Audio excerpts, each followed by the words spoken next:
Assalamualaikum warahmatullahi wabarakatuh. Perkenalkan, nama saya Nurul Fasilah, NPM 09105804190035, kelas A semester 6, program studi ilmu administrasi publik. Baiklah, pada kesempatan kali ini saya akan menjelaskan materi ketiga tentang teori-teori administrasi. Yang akan saya jelaskan di sini yaitu perbedaan administrasi publik dan swasta, sosok administrasi publik, kemudian isu tentang benturan nilai-nilai dalam administrasi publik. Yang pertama, perbedaan administrasi publik dan swasta. Menurut Appleby mengatakan bahwa pemerintah dan swasta sangat berbeda orientasinya. Perbedaannya adalah pada pihak yang dilayani. Pemerintah melayani kepentingan publik, sementara swasta melayani kepentingan swasta atau pribadi. Administrasi publik berbeda dengan administrasi swasta, tidak hanya dalam konteksnya tetapi juga dalam orientasi nilainya. Misalnya, administrasi swasta lebih bersifat profit oriented, sementara administrasi publik lebih non-profit oriented. Administrasi swasta lebih menekankan rasionalitas berdasarkan economic main model, sementara administrasi publik lebih menekankan rasionalitas berdasarkan administrative main model.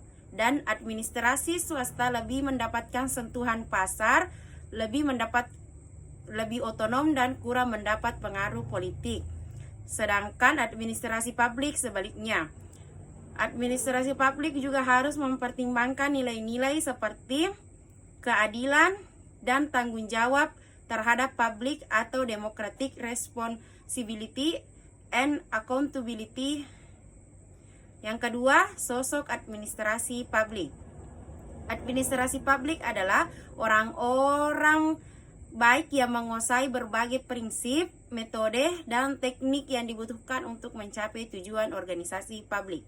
Sifat dan penguasaan tersebut menuntut administrator publik sebagai sosok yang etis, rasional, pandai menggunakan prinsip, metode, dan teknik tersebut sesuai kebutuhan.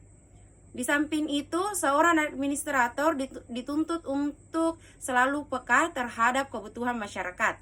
Ia adalah sosok yang responsif.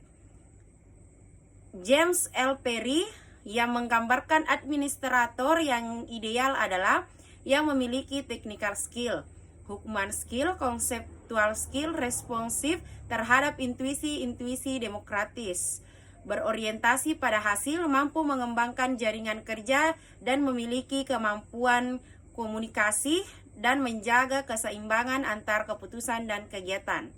Selain sosok tersebut, administrator adalah orang pilihan, artinya ia menduduki jabatan atas dasar kompetisi, bukan atas dasar kepercayaan semata.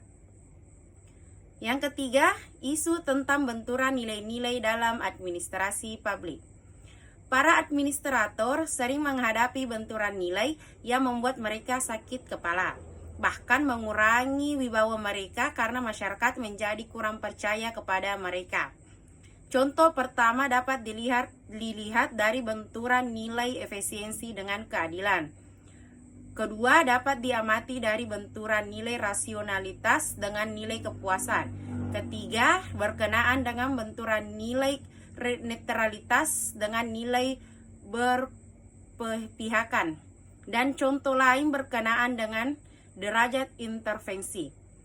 Beberapa contoh isu dilematis di atas merupakan gambaran bagaimana sulitnya seorang administrator itu beroperasi dalam dunianya. Karena sulit menangani dilema di atas dan adanya keharusan menggunakan seni dalam bekerja, maka seorang administrator harus diberikan keleluasaan dalam bertindak. Di sini administrator harus melakukan adjustment sesuai dengan kode etik profesi dan tuntutan masyarakatnya. Baiklah, itulah tadi yang sempat saya paparkan pada materi kali ini. Kurang dan lebihnya mohon dimaafkan. Billahi fisabilil haq, fastabiqul khairat. Wassalamualaikum warahmatullahi wabarakatuh.